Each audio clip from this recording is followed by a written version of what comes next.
Hola, ¿qué tal amigos? Gracias por acompañarnos. Pues arranca la pesadilla de Enrique Peña Nieto y ni siquiera ha dejado la silla presidencial. Ya inicia este problema con el Chapo allá en Nueva York, pero ahora los peñistas también están en la mira, todos ellos embarrados de corrupción, porque va a iniciar, cortesía de Javier Corral, una investigación en contra de Luis Videgaray, ya no solo contra Enrique Peña. Y por el otro lado también se reactiva desde los Estados Unidos la investigación que tiene Humberto Moreira en España. ¿Por qué? Porque son testigos que están detenidos en aquel país. De eso vamos a platicar el día de hoy y vaya que les va a tocar días muy difíciles a todos ellos que disfrutaron tantos años en este país y en el poder. Y vamos a arrancar con la columna de Víctor Sánchez Baños. Corral prepara golpe contra Enrique Peña en diciembre. Así la titula y pone una orejita sobre este tema. Dice así: supimos que Enrique Peña detectó que el gobernador de Chihuahua, Javier Corral, prepara un golpe mediático. Acusará penalmente en diciembre a José Antonio González, titular de la Secretaría de Hacienda y Crédito Público, y otros funcionarios del gabinete peñista. Quiere implicar a Peña y su gabinete en actos que llevaron a la cárcel a Alejandro Gutiérrez del CEN del PRI, con Manlio Fabio Beltrones frente a la fábrica de delitos, la protección de la Suprema Corte de Justicia de la Nación. Ego de Corral al ataque. Ahí termina esta orejita Víctor Sánchez Baños. Pero ¿por qué esta acusación o por qué justamente esta denuncia penal en contra de González Anaya? Y no es tanto contra él, les decía yo, es contra de Luis Videgaray. Y vamos con una nota que tiene algunos días que está circulando. Y dice así: es de Agencia Proceso. Con base en un trabajo inédito, la Auditoría Superior de la Federación puso al descubierto que en el gobierno de Peña se manejaron multimillonarios recursos de manera discrecional. Este fondo de castigos y de premios, ¿no?, hacia los estados, que denunció el propio Javier Corral cuando presenta la denuncia en contra del gobierno de Peña porque no le quería entregar estos 800 millones de pesos. Recordarán, ya tiene unos 4 o 5 meses. Entre muchos datos reveladores, dio cuenta de la realización de 17 auditorías relacionadas con el uso del Fondo para el Fortalecimiento Financiero, Fortafin, incluido en el polémico ramo 23 del presupuesto de egresos de la Federación y denominado provisiones salariales y económicas. ¿Qué sucedió con este fondo Fortafin? Bueno, uno de los asesores parlamentarios, Juan Moreno, entró a revisar este tema. Dijo que el movimiento emprendido en enero pasado por el gobernador de Chihuahua, Javier Corral, para exigir la entrega de estos 900 millones del Fortafin, permitió descubrir un nuevo mecanismo diseñado por Hacienda para los premios y los castigos. Sin embargo, después de esta auditoría que presenta la Auditoría Superior de la Federación, se descubre que no es un mecanismo nuevo, sino viene desde el inicio del gobierno de Enrique Peña.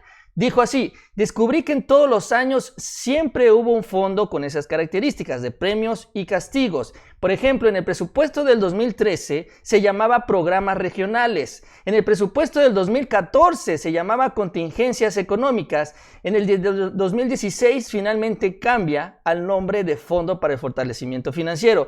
Pero lo más escandaloso no son los cambios de nombres, sino son las cantidades, y miren cómo se manejaron.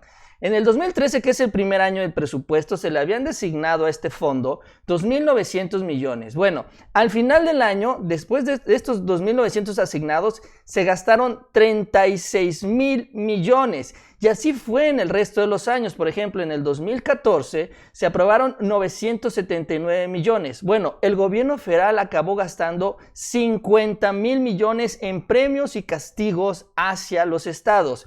Lo más significativo de todo esto es que en el análisis de las cifras financieras encuentran que en 2015, en las elecciones intermedias, y en 2016, que es donde se disputaron la mayoría de las gubernaturas, 12 de ellas, fue cuando esta bolsa de fondos creció pues en la mayor proporción. Es decir, de esta manera fue en la que se asignaron los recursos para la operación electoral en los diferentes estados, sobre todo del PRI y de los opositores aliados de los panistas que trabajaron y jalaron con el gobierno del PRI. Eso es lo que se va revelando. Entonces, cuando se anuncia esta demanda penal en contra de Ricardo González Anaya, Alberto González Anaya, entonces no es precisamente contra él, es contra de Luis Videgaray, porque Luis Videgaray está ahí, maneja todo esto hasta el 2015.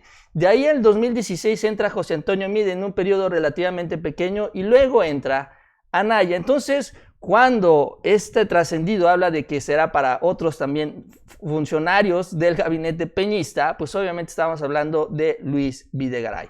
Entonces ahí va caminando. Lo último que ha ocurrido en el caso de Javier Corral contra la Suprema Corte y este amparo que está caminando por allá, es que le rebotaron porque ellos habían interpuesto un recurso para que Eduardo Medina Mora, quien es el que está blindando con impunidad a Enrique Peña, se abstuviera de participar en el debate del caso de Chihuahua.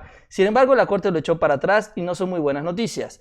La buena noticia en todo este escenario y el por qué se anticipan las denuncias en el mes de diciembre es porque ya le quedan 15 días al gobierno de Enrique Peña Nieto, 15 días a la impunidad de Enrique Peña y también de sus funcionarios del gabinete. Entonces, ahí tenemos el caso de Luis Videgaray y los secretarios de Hacienda. Vamos con el segundo caso, en el caso de Humberto Moreira en el estado de Coahuila, que también es un personaje muy relacionado a Enrique Peña y básicamente lo salvó de terminar en la cárcel en España, dedicando todo el esfuerzo de la embajada española y también al Estado mexicano para gestionar su salida de la cárcel. Y bueno, finalmente la justicia española reabre la investigación contra Humberto Moreira. Un juez español reabrió la investigación por blanqueo de dinero del expresidente del PRI, Humberto Moreira, ante revelaciones realizadas por 2 testigos a la Fiscalía Anticorrupción. El magistrado Santiago Pedraz archivó la investigación de Moreira en 2016 en contra del criterio de la Fiscalía al no hallar indicios sobre este blanqueo o este lavado de dinero en España. Pero pese a ello, dicen los fiscales del caso, continuaron investigando y recientemente recabaron testimonio de 2 personas que están en Texas, que aportaron más datos sobre las presuntas actividades de lavado de dinero de Moreira, que tras ser detenido en España el 15 de enero del 2016 quedó poco después en libertad al archivarse justamente esta causa. Entonces va la fiscalía, estos investigadores, a los Estados Unidos, a Texas, y recogen 2 nuevos testimonios, y esto impulsa la reapertura de la investigación en contra de Humberto Moreira. Pero lo más interesante es lo que presenta el propio Humberto Moreira también en su defensa, porque saca él un comunicado a través de las redes sociales, lo sube en su Facebook, donde pues responde a este anuncio, a esta noticia, y dice lo siguiente: comunicado de prensa. De entrada dice: las diligencias practicadas contra el señor Humberto Moreira no se ajustan al derecho y son una grave violación a sus garantías. Dice así: las diligencias que solicita la investigación de la Fiscalía consisten en la ratificación de los testimonios de estas 2 personas, Héctor Javier Villarreal y Rolando González Treviño, que habrían prestado en San Antonio, Texas, y que se habrían producido sin intervención de la defensa de Moreira. Vaya, sin la presencia de sus abogados. Del mismo modo, la defensa del señor Moreira quiere poner de manifiesto que no tenía conocimiento de que esta toma de declaraciones por parte de la Fiscalía se hubiera producido, es decir, tampoco les avisaron, lo que representa, dicen, una irregularidad. Asimismo, debe resaltarse que se trata de 2 testimonios sospechosamente producidos por personas que están siendo incentivadas en sus declaraciones como consecuencia de acuerdos espurios, usa la palabra espurios, con la Fiscalía norteamericana. Entonces, de alguna manera, ellos están relacionando que esta investigación que se reabre en España tiene su fuente en un convenio de estos presos con el Estado, el gobierno de los Estados Unidos, el Estado estadounidense, es que se escucha raro decirlo así.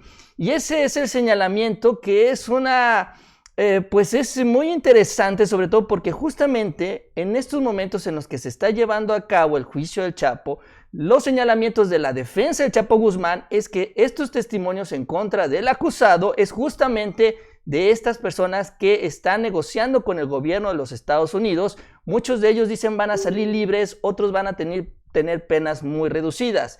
No sabemos, obviamente es muy aventurado pensar que una cosa pudiera estar relacionada con la otra, pero definitivamente tampoco podemos negar que esto sea una coincidencia, que mientras se está dando toda esta información en los Estados Unidos, se reabra y se retomen estas declaraciones desde los Estados Unidos en contra de Humberto Moreira, otro peñista que finalmente, a como van las cosas, ya sin el poder presidencial que lo esté protegiendo, pues obviamente terminará en la cárcel en España, mientras que su gran amigo el presidente tendrá que defenderse a su vez de lo que se esté diciendo en Estados Unidos. Entonces, finalmente, y por el otro lado, pues está Luis Videgaray, que aunque no tiene al gobierno estadounidense encima, sí tiene ahí a Javier Corral.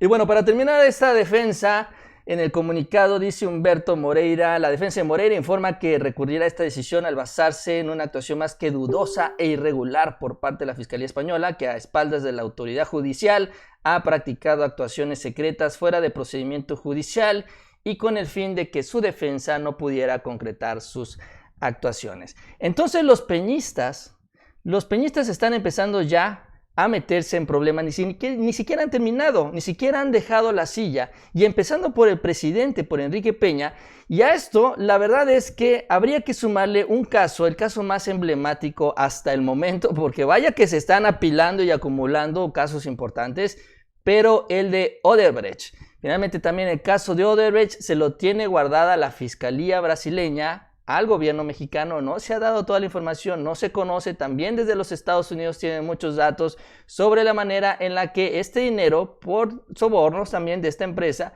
llegaron a la campaña de Enrique Peña Nieto a través de Emilio Lozoya, que hasta el momento, al igual que Humberto Moreira, lo han podido proteger con la fuerza, la presencia del gobierno federal, pero que eso también se terminará a partir del próximo 1 de diciembre. La pregunta es, ¿cuál será el papel de las autoridades mexicanas? Si se mantendrán pasivas en el gobierno de Andrés Manuel viendo cómo se desarrolla todo esto, o también ellos van a meter su cuchara y van a aportar y empezar a meterse en las investigaciones para ir encontrando, como se dice, deslindando responsabilidades y sobre todo metiendo a la cárcel a estos personajes en todos los frentes que ya tienen abiertos y que en estos días van a seguir reventando por todos lados. Bien amigos, pues es todo, espero les haya gustado la información y nos vemos más al rato.